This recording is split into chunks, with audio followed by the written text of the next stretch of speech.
I guess I'll go ahead and start with the most recent dreams I had.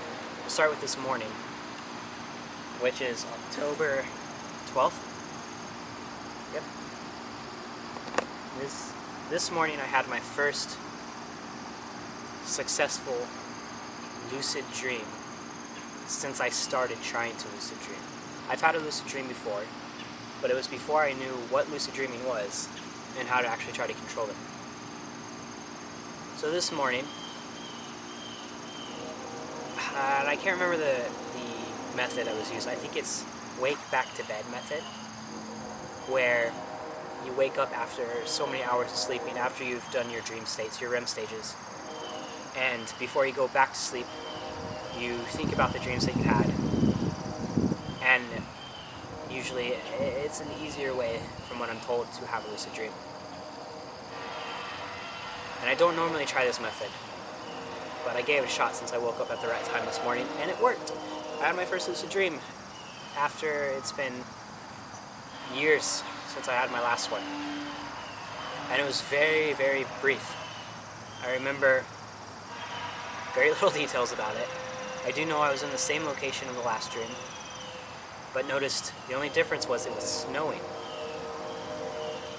And somehow the first thing I thought of was, there can't be snow yet. It's the middle of October. It doesn't snow this early in Kansas. And right there I thought, oh, because there's not snow, this must be a dream. I'm dreaming the snow. And right when I realized that and looked around, I woke up. Which is really unfortunate. After your first lucid dream, there's mosquitoes everywhere. After your first lucid dream, it's been so long. But it was such a successful moment, because I know now that I can do it without too much of a struggle. So, that was really exciting to find out. Ha! Yes. This should be better. Oh my gosh.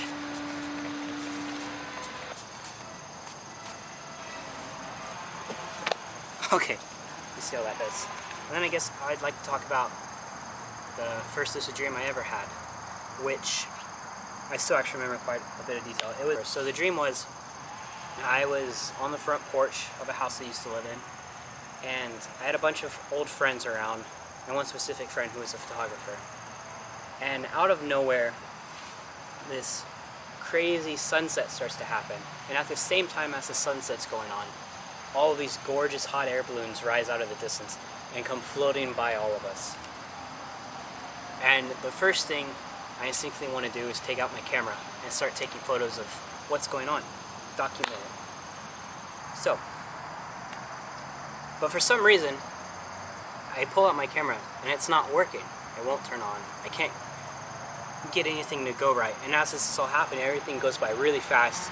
All of my friends are getting the photos they want. They're enjoying the situation, but I'm not, because I'm struggling with my camera.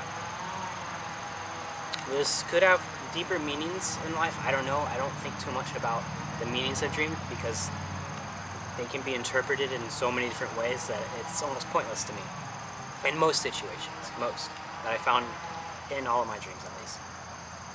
So, I wake up, clearly remembering this vivid dream that was happening, thinking how upsetting it was that I didn't get to take photos in this situation or enjoy it like everyone else was. And so, same thing happens. I wake up, I'm thinking about the dream, I stay up for about 10-15 minutes or so, and I think about the dream again while I'm going to sleep. Well, the dream happens again, and I realize this, and luckily I don't wake up, so I think, okay, what could I do in this situation to make sure everything happens? So I freeze time. All of my friends are frozen, the hot air balloons are frozen, the sunset looks perfect, but I can still move. So I take out my camera, and I mess with it and make sure it works. And it does. And so I get settings ready, everything's perfect, and I make time go again, and I take the photos I want, and I enjoy it with my friends. And then I find another situation to happen, so I freeze time again, and do exactly the same thing, take the photos, and then make time go. And that was about it. That's all I remember from the dream. I guess if maybe you've ever tried this or have had just as interesting dreams then let me know. Or don't. But you might have someone that's also into dreams and wants to hear other people's perspectives of it. Because that's what helped me to get more into it, is finding other stories and other people that talk about this.